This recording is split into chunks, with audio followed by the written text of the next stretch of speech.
Today I want to talk about this turbulent and confusing time of history that the Jewish people are going through, and to try and find a way of understanding it, a lens with which to look at everything, to make sense of everything.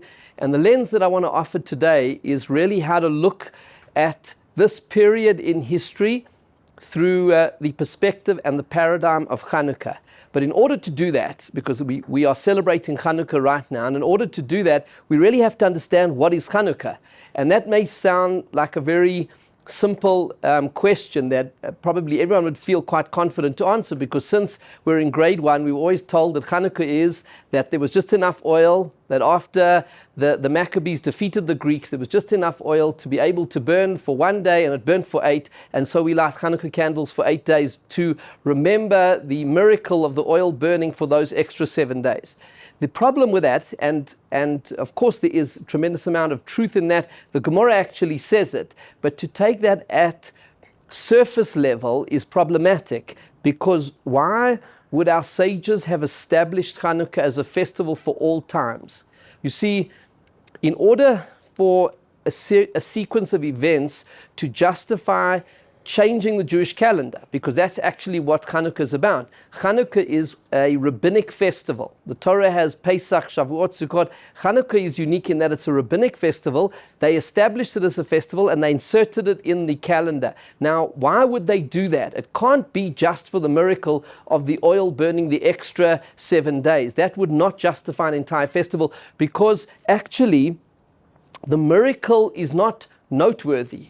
In context of Jewish history, it's absolutely not noteworthy. And now I'm not even talking about the fact that we're a nation that have seen the splitting of the sea and the 10 plagues and God speaking at Mount Sinai and the manna falling from heaven for 40 years. Putting aside all of those dramatic biblical miracles in Pirkei Avot, because of course that's the theme of this series of Shiurim, that we always look at everything through the lens of Pirkei Avot. In chapter 5, Mishnah 7, the Mishnah says there, Asara nisim na'asu la'avosein bebeis HaMikdash. There were 10 miracles that happened on a regular basis in the Beit HaMikdash, in the first temple. And it lists them. I'm not going to go, we don't have time to go into them now, but these were regular 10 miracles that happened over the course of the year, every single year, all the time during the period of the first temple. Hanukkah takes place during the period of the second temple, but those were regular miracles. Why would they have made a festival just for this? And that itself is perplexing, especially when one also considers that there was another incredible miracle that happened at that time, and that is that the Maccabees were able, as a small group of people who actually were Kohanim, they were the priests, and they were the ones who defeated the mighty Greek Empire. That itself is an enormous miracle that is not obviously referred to here in the lighting of the Hanukkah candles. So the core question is this: why would our sages have made a whole new festival, even to commemorate that military victory? And certainly, why would they make an entire festival around the miracle of the oil burning an extra few days? It doesn't seem to make sense. And we have to try and understand what Hanukkah is. And I think the key way to understand it, if we want to look at it from the perspective of Pirkei Avot, then chapter 1, Mishnah 4, introduces us to one of the great sages of Jewish history, Yossi ben Yoezer, who came from a place called Tzareda, which was in the north of the country, and he lived during the period of what happened with the Maccabees and with Hanukkah. He lived during that time. And what period in history are we talking about? We're talking about here around about 168 BCE. Okay, that's 160 years before the common era of the year 0, and that would put it 2,200 years ago, more or less. Okay, so that's the time period that we're talking about. And during that time, the Assyrian Greek Empire under King Antiochus IV had invaded the land of Israel. They had occupied it. We talk about an occupation. They occupied the land of Israel. We are the native residents of the land of Israel. We have been for thousands of years. They occupied our land. And what the king did was he imposed laws to stamp out Judaism, the practice of Torah and mitzvahs. And so he imposed laws banning the keeping of Shabbos, banning circumcision, banning the study of Torah. He imposed laws which actually sought to destroy marriage, where the Greek governors of the area would take the women who just soon after they were married, would take them and rape them. So it was a terrible, oppressive time of this Greek empire that ruled over the land of Israel. And what they really wanted is they wanted the people of Israel, the land, the society at the time, to accept the Greek value system and the Greek religion. He in fact brought idols into the Beit HaMikdash, into the temple. They defiled all the oils. That's why when eventually the Maccabees are victorious, they don't have any pure oil that had the stamp of the Kohen Gadol, of the high priest, on it. That's what happened. That was the background.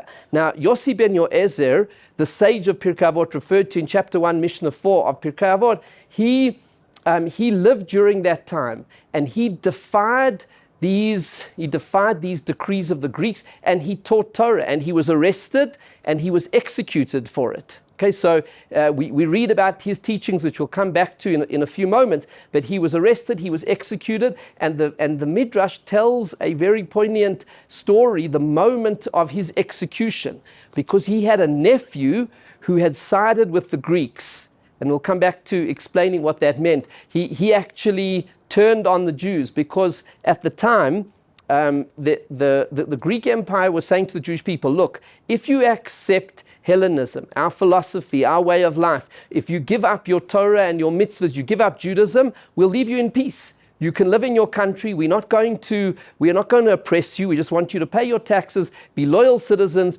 do your thing in the world, and we will leave you alone in peace. And many Jews actually wanted to do that. They started to become convinced of the values of Hellenism. And in fact, according to many reports, most of the Jews of that time period wanted to accommodate and to appease the Greeks, and they wanted to accept that and to give up on their Judaism. And when the Maccabees launched their revolt against the Greek Empire, most Jews were opposed to it, and most Jews viewed the Maccabees as troublesome, as upstarts, as causing trouble, as causing tension with the government, and they opposed what they were doing, and they were the renegades. But they felt very passionately, we cannot give up our Judaism, we cannot give up our Torah. And so what happens is, Yossi ben Yoezer teaches Torah in defiance of the Greeks. His nephew is one of the Jews who is Hellenized, who joins the sides of the Greeks. And the Midrash, which is a passage in the Talmud, describes this conversation between the two of them. He was executed on a Shabbos, and his nephew was riding a horse on Shabbos, which is in violation of the laws of Shabbos, and he was on a horse being led to the execution, and his nephew was amongst the noblemen of the Greek Empire, and he said to his uncle, you see, you're on a horse leading to your execution, and I'm on this horse of grandeur and of power and of acknowledgement. Look, what has happened to your God? Your God has abandoned you. That's what he says to his uncle. And they have an exchange, and actually in that exchange, his uncle manages to persuade him. We don't have time to go into the full discussion that they have, but the point is, Yossi ben Yoezer, who is one of the sages of Pirkei Avot, chapter 1, Mishnah 4, his story is a story of Hanukkah. And it's not only is his defiance of the Greek Empire and his execution, but also the fact that his nephew was against him, because the people were split, and most were siding with the Greeks, of the Jews themselves. But there was a strong, small group of people who felt, led by the Maccabees, who felt that they had to resist the Greek tyranny. They launched a war. They fought for 3 years. They recaptured the temple. They took out all of the Greek idols. They purified the temple. And then they wanted to relight the menorah, and they only found one jar of pure oil, and it burnt for the 8 days. So that's a bit of the background. Once we have this background, what starts to emerge is a bit of an understanding of what Hanukkah really is about, and how it relates to the miracle of the oil burning those extra days. Because the Levush, one of the halachic commentators, draws a distinction and contrast between Purim and Hanukkah. On Purim, we celebrate in a very physical way. Purim is celebrated with meals, with drinking, with a physical celebration. Hanukkah, there's no mitzvah to have a meal. the latkes and donuts, that's like a cute custom that came later. There's no halachic requirement whatsoever in that. The main celebration of Hanukkah is saying Hallel, is lighting the candles. It's a day also that it's a time that eulogies are not said. It's a very spiritual time. And so the Levush says the Hanukkah celebration is spiritual and the Purim celebration is physical. Why? Because the threat on Purim was physical and the threat on Hanukkah was spiritual. On Purim, we know what happened there. That was when Haman launched a campaign and a plan to exterminate the Jewish people, a mass genocide of every Jew under the control of the empire of Achashverosh, which was every Jew alive at that time. And so the people faced a physical, existential threat of genocide and were saved from that, and therefore the celebration of Purim expresses the saving from the physical extermination and parallels that. Whereas Hanukkah, the threat was spiritual. It was an existential, spiritual threat to the Jewish people, because what the Greeks wanted to do was not to wipe out the Jews, but to wipe out Judaism.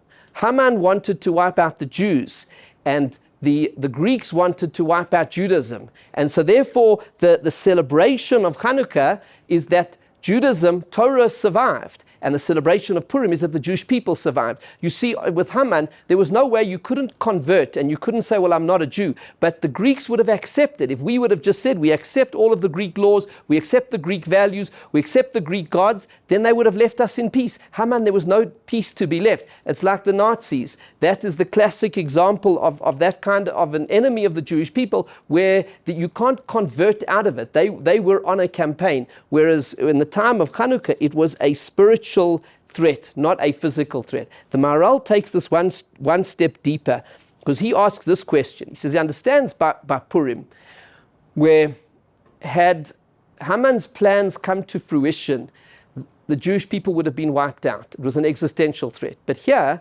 if the Greek plans had come to fruition, the Jewish people would not have been wiped out. Judaism would have been wiped out, but there still would have been Jews. But what the Maharal answers is that in the same way that a physical genocide is an existential threat to the Jewish people, a spiritual genocide, when the enemies seek to wipe out Judaism and Torah, that is also an existential threat, because without Torah and mitzvahs, there is no Jewish people. In the same way that physically, if we were, God forbid, wiped out, there'd be no Jewish people. If spiritually, we didn't have our Torah, we didn't have our mitzvahs, we didn't have our way of life, we didn't have Hashem's commandments and His light guiding us, then we would cease to exist as a nation. We cannot exist as a nation without that. There is no concept of Jewish identity without Judaism, without Torah and mitzvahs. And therefore, he says that Hanukkah was just as much of an existential threat as Purim was an existential threat.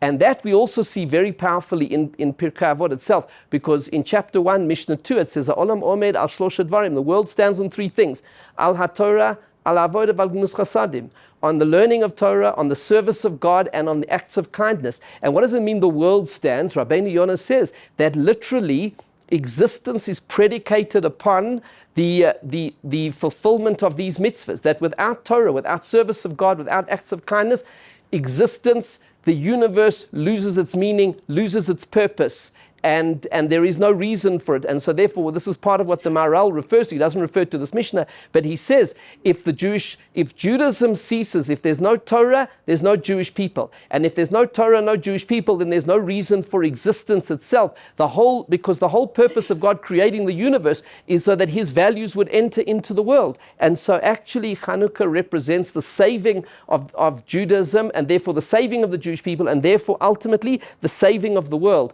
In fact, Rav Ovadia Mibar Tanura, when he explains this Mishnah, he says that when it means Torah, it doesn't mean just the study of Torah, it means the receiving of the Torah at Mount Sinai. And we know those statements in the Gemara that says, Hashem said to the Jewish people, if you don't accept the Torah, well, I'm going to turn the universe back into chaos and void. This is the reason for existence. The raison d'etre, the reason for the existence of the universe is that there should be Torah. And if there's going to be no Torah in the universe, well, then it doesn't need to exist. And so actually, Hanukkah represents the survival and the saving of the Jewish people, of Judaism, and hence, by extension, the world.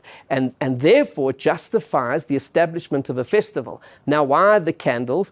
Because, explains the Maharal, those candles and the menorah, and the candelabrum with which they will represent the light of Judaism, the light of Torah. So in other words, Hanukkah was established not because the oil burnt for an extra 7 days, because that's not enough of a reason to make a whole new festival.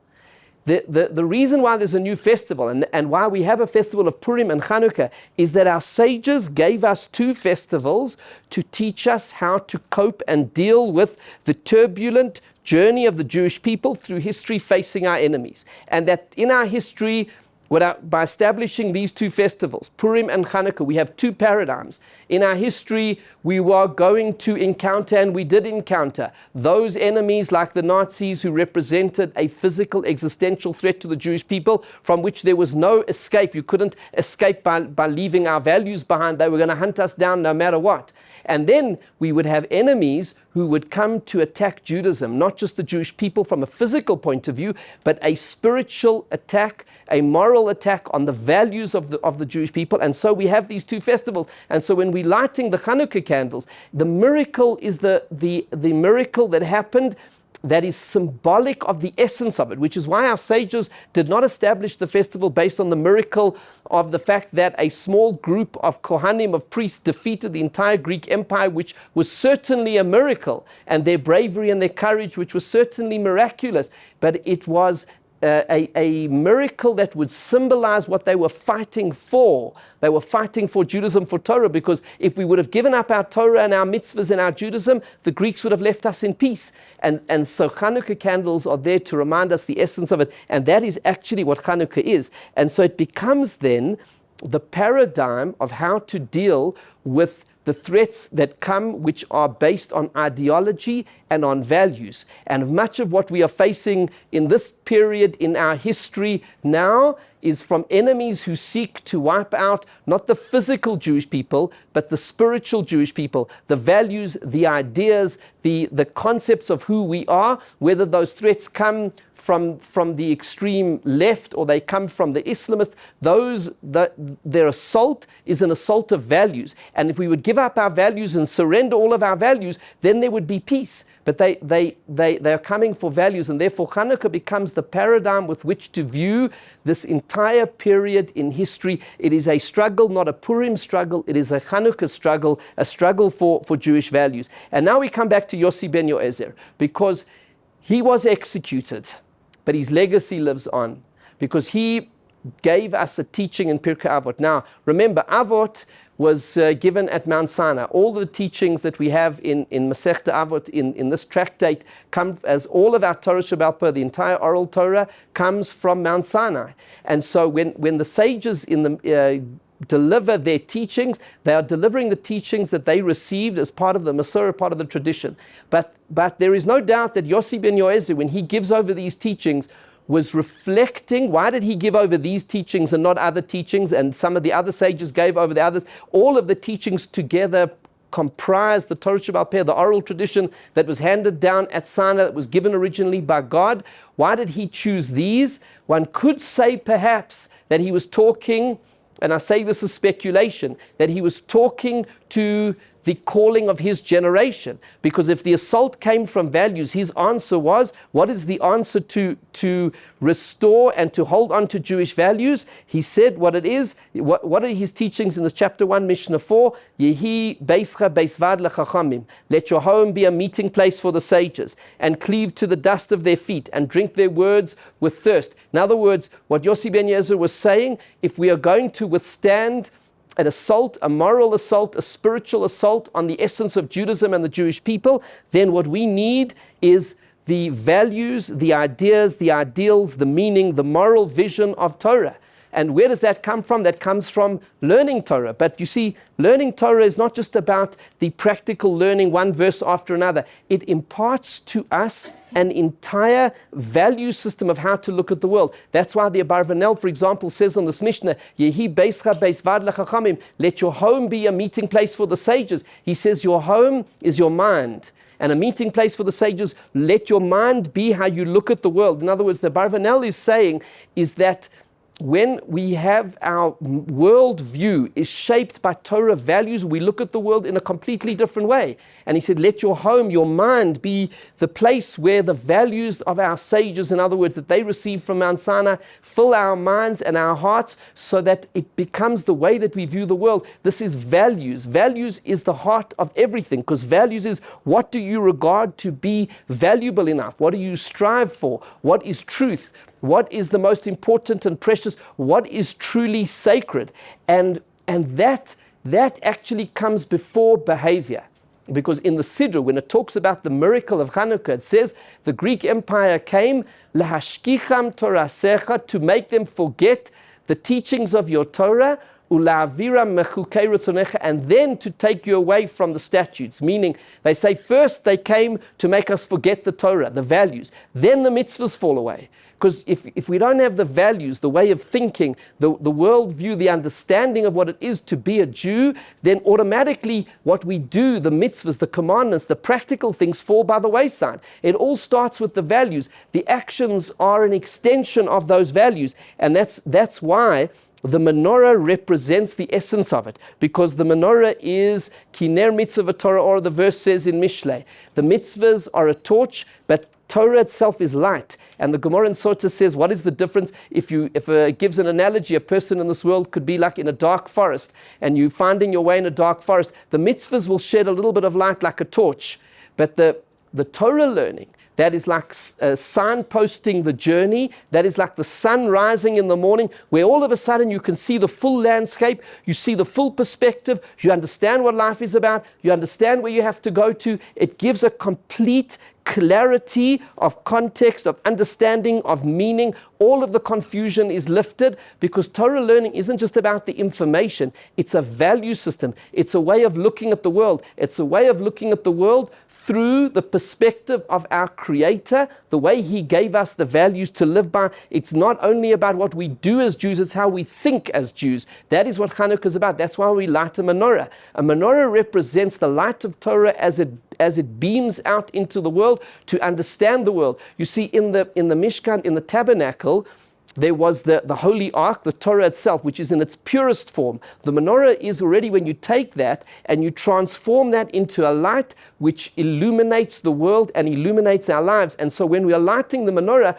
we are bringing the light of Torah values, wisdom and insight, Hashem, the way that God looks at the world, His values and insight, the divine values and insight, to shed light. And that's why, and that's really what Yossi ben Yoezer is saying. He is giving us the legacy to go forward. And so his Mishnah is the text to be able to understand Hanukkah. That's why, notice what he says, Yehi Beischa. His focus is the home. See, the Greeks try to destroy the home by destroying Jewish marriage and violating the women who got married. They try to destroy Jewish family life. They try to destroy circumcision and bris milah. He said, make your home a place of the light of Torah. Meaning, where does it start? It starts in the home. That's why the Hanukkah candle is unique. It is a mitzvah of the home.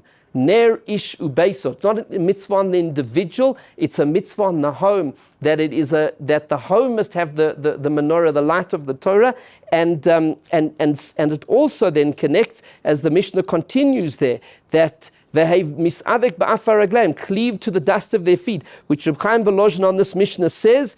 He says, let your home be a meeting place for the sages. When you're learning Torah, you're connecting with the sages of all of the generations, those who live today and those who lived in previous generations. Their light fills the way that we look at things, and we are part of a Masorah, we are part of a tradition.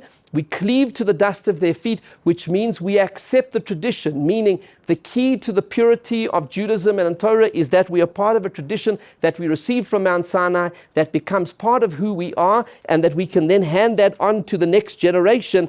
And finally this, that we should drink their words with thirst, which means passion, that we should not allow our enemies to take away the sense of privilege and celebration of what it is to be a Jew. And that's why on Hanukkah we're able to celebrate. We say Hallel, we sing Maoz Tzur, we celebrate the fact, even though that we had these terrible enemies who came at us, it gives us the framework to be able to celebrate it. And so what we have then in Hanukkah is saying, when we are living through a turbulent period in history like we are at the moment, where our enemies are coming to attack Jewish values, whether they are the enemies on the extreme woke left, or they're the enemies of the Islamists, or the other enemies that come, they're coming to attack the essence of Jewish values, then we need to stand firm. And Jewish values, it all starts with values. Values is everything.